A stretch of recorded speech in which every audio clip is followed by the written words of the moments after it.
After a very long wait, Rockstar has finally announced the summer DLC for GTA Online. It's the Criminal Enterprises DLC. So this is a trailer breakdown and let's see what the trailer has shown for us. To start off the trailer, we see a new helicopter flying over Los Santos. It looks like a generic, non-weaponized helicopter. Let's see how it compares with other helicopters in this game. Next up, we see two vehicles near car wash. The right one is the Cinder Classic. We already have it in the game. The left one, the green one though, it's a new car. It's a Benny's muscle car. Something to be excited about. So let's see how it goes. After talking about nightclub in the 80s, we get to this luxury autos dealership. A dealership for GT Online where we could test drive and buy vehicles. Oh my god, it took 8 years for this game. Simeon was doing this in 2013. Why does it take that long to bring dealership to online? I don't know. Anyways, we can already see the Turismo R inside the dealership, and there's another new car inside it. I thought it was an Acura Integra, but closer look says it's an Audi e-tron GT. Or at least that's what I think. It has 4 doors and no exhaust, so it's an electric vehicle and an Audi, so most probably an Audi e-tron GT. By the looks of it, there might not be that many vehicles in the showcase. There's only small space available for a showcase, so let's see how it goes. I think it's gonna work basis on LS Car Meet test drive vehicles, where every week new test drive vehicles gets added, something like that. We'll see how it goes. Next up, we see an off-road vehicle that has stack exhaust and glowing wheels. I don't know what this is based on.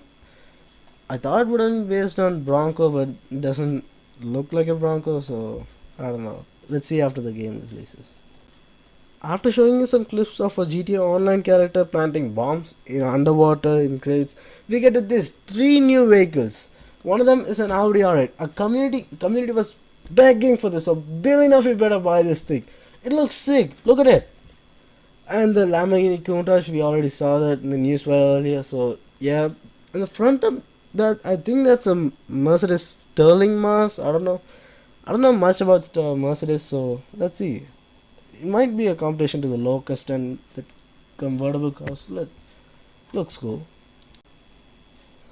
Next up, we can see a sniper rifle resembling 300 PRC sniper, and just like the PRC sniper doesn't have a scope, I am hoping that we get an option to put scope on it, because in GTA without scopes you can't really aim for longer distance targets. So let's see. It looks cool, and it has magazines, so it's not a one-shot sniper rifle like the musket. So it could be a good competition to sniper rifles. And in the news where we can see an M16 assault rifle. Now the closest thing to an M16 we got in game is the Bullpup Mark 1 rifle, and now we're getting a M16 rifle itself. It looks cool. Let's see how it compares with the assault rifles and special carbine rifles. Next up, we can see a Baja Bug. I don't know why, but it's a weird choice, but it looks cool. I'm not gonna lie, it looks cool. Let's see how it handles and compares with other off-road vehicles. Speaking of off-road, we can see some chaotic races going on.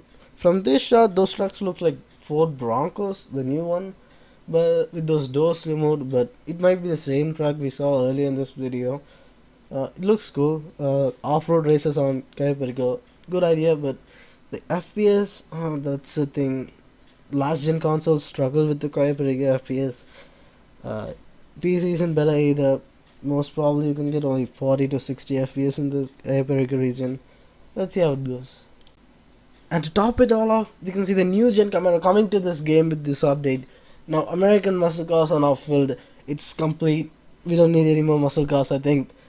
For the Challenger, we got the Gauntlet Hellfire, Charger, the Buffalo STX, Mustang, the Dominator GTX, and for now, new gen Camaro, we're getting it. I don't know what it's gonna be called, Virgo, something like that. Let's see how it goes. Now, American muscle cars over. We don't need any muscle cars. Lastly, we can see the Juggernaut that we see in Doomsday Heist. We did know that IAA was working on it from the Tunas DLC, and now we're working with IAA, so there's going to be a story around it or some kind of missions around it. That's cool. So let's see how the DLC works out. I'm going to make a complete breakdown of this trailer next to tomorrow or day after tomorrow or something like that. So stay tuned for more updates.